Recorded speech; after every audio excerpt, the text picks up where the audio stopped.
Hi hello. നാളെ ഒരു marriage function ഉണ്ട് കേട്ടോ. അപ്പോൾ അതിന് വേണ്ടിയിട്ടാണ് മൈലാഞ്ചിക്കട്ട് സെറ്റ് ആവണത്. മോർണിംഗത്തെ വേറെ ക്ലിപ്സ് ഒന്നും ഞാൻ ആഡ് ആക്കിയിട്ടില്ല. ഇത് ഞങ്ങൾ മാരേജിന് പോകാൻ റെഡി ആയി നിൽക്കുന്ന ഒരു ക്ലിപ്പാണ് കേട്ടോ. മാരേജ് എവിടെയാണെന്ന് ഞാൻ പറഞ്ഞില്ലല്ലോ, കോയമ്പത്തൂർ വെച്ചിട്ടാട്ടോ. ആദ്യമായിട്ടാണ് ഞാനൊരു കോയമ്പത്തൂർ കല്യാണം കൂടാൻ പോണത്. അത്യാവശ്യം ലോങ് ഉള്ളതായതുകൊണ്ട് ഞങ്ങൾ ഫാമിലി റിലേറ്റീവ്സ് എല്ലാവരും കൂടി ഒരുമിച്ച് പോകാമെന്നാട്ടോ പ്ലാൻ ചെയ്തത്. വീട്ടിൽ നിന്നൊരു 9:30 ഞങ്ങൾ പുറപ്പെട്ടിട്ടുണ്ടായിരുന്നു. ഇവിടെ എത്തിയപ്പോൾ ഏകദേശം ഒരു 11:45 12 മണിയായിരുന്നു. ഈ കാണുന്ന ഓഡിറ്റോറിയത്തിലായിരുന്നു കേട്ടോ മാരേജ്. ഇത് ഒറ്റൊരു ഓഡിറ്റോറിയം അല്ല, 3 ഓഡിറ്റോറിയമാണ്. 1 2 3 പറഞ്ഞിട്ടായിരുന്നു കേട്ടോ. അതിൽ ഒന്നാമത്തതിലായിരുന്നു നമ്മളെ കല്യാണം. നിക്കാഹ് നടന്നുകൊണ്ടിരിക്കുകയായിരുന്നു കേട്ടോ. അതുകൊണ്ട് പെണ്ണും ചെക്കനും സ്റ്റേജുമൊക്കെ എത്തിയിട്ടില്ല. രാവിലെ നേരത്തെ നീപ്പിച്ചതുകൊണ്ട് ഉറക്കം ശരിയായിട്ടുണ്ടായിരുന്നില്ല ഹംദുന്. അതിന്റെ കുറുമ്പാണ് ഈ കാണിക്കണതൊക്കെ. പിന്നെ ഒരു പോപ്കോണൊക്കെ കിട്ടിയപ്പോൾ ആൾ ഉഷാറായി. പിന്നെ വലിയ കുഴപ്പമൊന്നും ഉണ്ടായിരുന്നില്ല.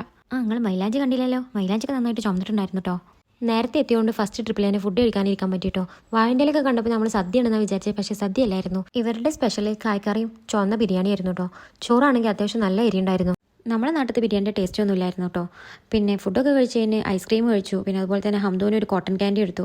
ഹംദൂന് അത് ഇഷ്ടമായിട്ടുണ്ടായിരുന്നില്ല, അതുകൊണ്ട് ഞാൻ തന്നെ കഴിക്കേണ്ടി വന്നു.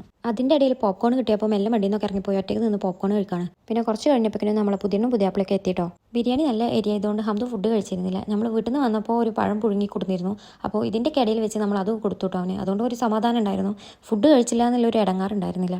അങ്ങനെ നമ്മൾ പിന്നെ ബ്രൈഡിൻ്റെയും ഗ്രൂമിൻ്റെയും കൂടെ ഒരു ഫോട്ടോ ഒക്കെ എടുത്ത് കോയമ്പത്തൂരിനോട് ബൈ പറഞ്ഞ് തിരിച്ചു പോകുന്നു. അത്യാവശ്യം നല്ല ടയർഡായിട്ടുണ്ടായിരുന്നു കേട്ടോ. അപ്പോൾ നമ്മളെ മാരേജ് വ്ളോഗ് ഇത്രയേ ഉള്ളൂ. Tata bye.